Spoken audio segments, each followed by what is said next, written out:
holy feast. He says, these are my holy feast. He doesn't say these are the Jewish feast. They aren't the Jewish feast. They are God's holy feast. He says, and you are to keep them throughout all your generations. When we take a deeper look at these feasts, folks, we're going to find a much different picture than what we had perceived before, and from what the traditional Christianity has taught us. When we look at the Ten Commandments, and we look at that fourth commandment that says, remember the Sabbath and keep it holy. Remember that seventh-day Sabbath. That seventh-day Sabbath is not, I repeat, just the Jewish Sabbath. It is the Sabbath of the Israelites that God commanded for them to keep if they would be in covenant with Him. We must keep all 10 laws to be in covenant with the God of Israel, with Yod-Heh, Vav-Heh, with Yahweh. All 10 laws in Jeremiah 31 tells us are written on our heart. Yeshua, Jesus even said, you think thou shalt not commit adultery. You think that that is a commandment, but I tell you, if you even look upon a woman with lust in your heart, you have committed adultery. He even took the 10 Commandments and he taught the spiritual application, not only the physical, but the spiritual, that in our spirits, if we lust, we have become adulterers. So he made them more difficult. He upped the ante. And the reason why he did that was because he knew that he would be giving us his Holy Spirit. And it would be by his Spirit that we walked. And it would be by his Spirit that we would be strengthened so that we could keep the 10 Commandments, the law of God. Yes, folks, one of the areas that you will have to wrestle with is the knowledge that we are under God's law, kept by his law, loved because of his law, for the law is good. And as traditional Christianity has made us shun the law because it is not in effect today, we are going to have to rethink and restudy and research that premise. Because you see, the old covenant that was given at Mount Sinai to the Israelites, the called out ones, the ecclesia. In the book of Hebrews, they're referred to as the church in the wilderness, the ecclesia. That same group of people at the base of the mountain that accepted the covenant from God, the marriage contract, the ketubah, that same group of people, as they came down through the years of history and changed into other people, that same contract is being offered now today to those same people. And we know it as the new covenant. But it's actually the renewed covenant. It's actually for those coming back to God, the God of Israel, and renewing their vows, that we then enter back into a relationship with our Creator, the God of Israel. What I'd like to look now is the history of the kingdom of Israel. The history that we can go to any encyclopedia, we can go to any Bible commentary and verify as fact. I'm going to show you the part of the Father's plan was to divide the kingdom of Israel. He had a plan and a purpose for that. After the judges ruled, Israel, about 1,000 years before Jesus, asked to have a king, to which God gave them King Saul. Israel, being like she always has been, from the foot of Mount Sinai, where they built the golden calf, always brought her golden calves with her, other gods, and set up in the land. So even though Israel was prospering, God, through the prophets, sent many messages to her that she didn't listen to, and the prophets warned there will be judgment. But Israel would not lay down her gods. When Saul ruled and reigned, he was taken out of the throne, and David was placed on that throne. This is what was considered the pinnacle of Israel's glory when David was ruling. After David died, his son Solomon took the throne. Solomon, even though was a wise man, had 400 concubines, which God told him not to bring in foreign women, for they would bring in their foreign gods. Disobedient Solomon brings in the foreign gods, and with that, God says, that's it. I am through sending warnings. I am going to now send judgment. Now let's stop and think, folks. What brings God's judgment? Idolatry, other gods, blasphemy.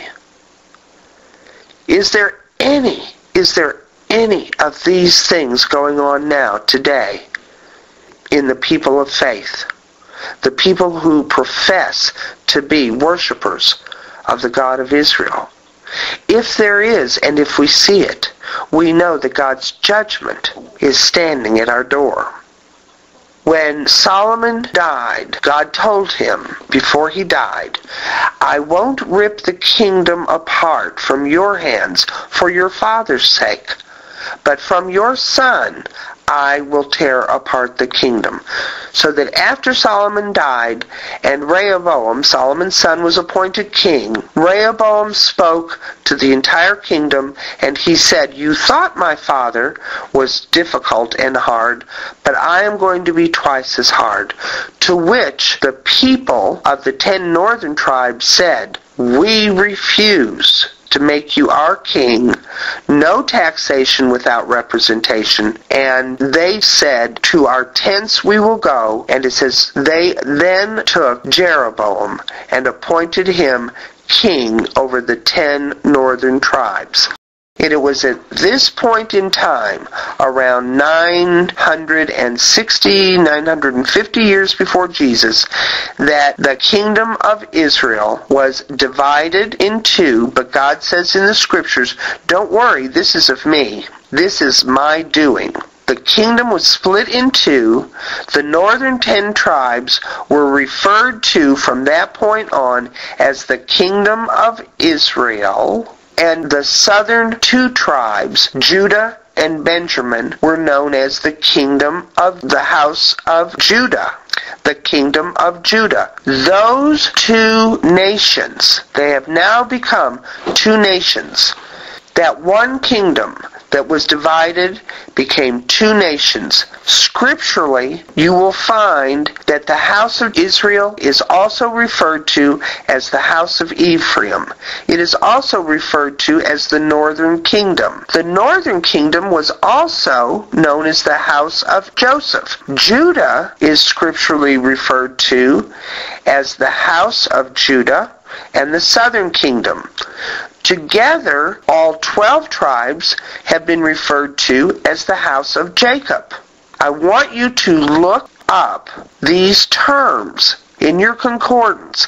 I want you to look at the scriptures, which I will be giving in a later study, on the house of Israel and the house of Judah. These are 2 separate peoples. These are 2 separate nations. These have 2 separate destinies to fulfill. In traditional Christianity, we were taught that Israel is Israel, one nation. That negates what God told Jacob when he said, I am going to make you a nation, your descendants a nation, and a company of nations.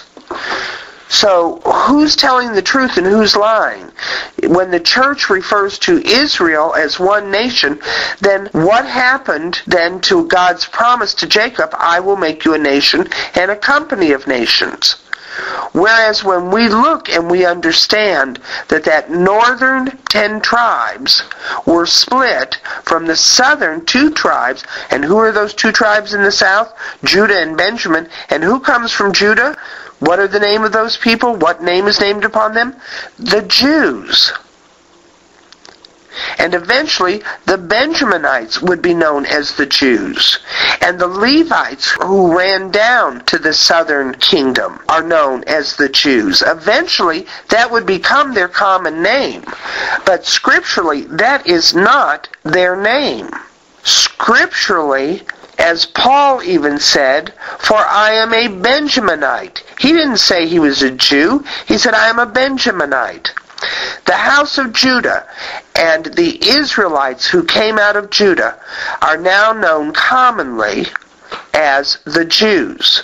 But scripturally, back around the year 900 BC, when the kingdom split, each tribe then still retained their identity and their name of the patriarch of their tribe. The Asherites still came from the tribe of Asher. The Manassites still came from the tribe of Manasseh. The Ephraimites came from Ephraim. When the split happened, there was a civil war between Israel and Judah. Now please tell me, how can Israel fight the Jews if, as the church teaches, the Jews are Israel? It can't be. Our semantics is confusing. Let me repeat that again. When the civil war occurred, and you can read about this in Chronicles, Israel fought the Jews. Now, going by our modern definition today, how could the Jews fight Israel? Well, scripturally, we see that they can, because they are from another nation. Israel and the northern 10 tribes is the house of Israel, and the house of Judah are the Jews and the Benjaminites and the Levites. I hope you have this as a clear understanding. Because the northern kingdom under King Jeroboam became completely in rebellion to God, the house of Israel had foreign gods and idols. They became promiscuous. They broke God's law, and God sent them the prophets, several prophets. Hosea, read the book of Hosea. It's to the house of Israel. It's not to the house of Judah. The book of Hosea speaks directly to the house of Israel, and speaks and says God is going to bring judgment on you. And when he brings judgment on you, you are going to be scattered throughout all the nations of the world. You are going to become Gentiles. You won't even know that you're Israelites. That's your judgment. God will say, "You are not my people." But Hosea also says, "But after the judgment is over, he will bring you back and you will be his people." Well, folks, the judgment is fixing to be over. In Ezekiel 4:4, God told Ezekiel, "Ezekiel, lie on your left side for 390 days, a day for each year, for that is the amount of time of judgment I will bring upon the house of Israel." Then he said, "Roll over to your right side and lie upon it for 40 days, a day for a year." And that's how long your judgment will be on the house of Judah. Do you see? Right there's two separate nations, the house of Israel, the house of Judah, two separate peoples, two separate destinies. The destiny of 390 years is separate from the 40-year destiny for Judah. Those years are separate years of judgment that we have to take into account.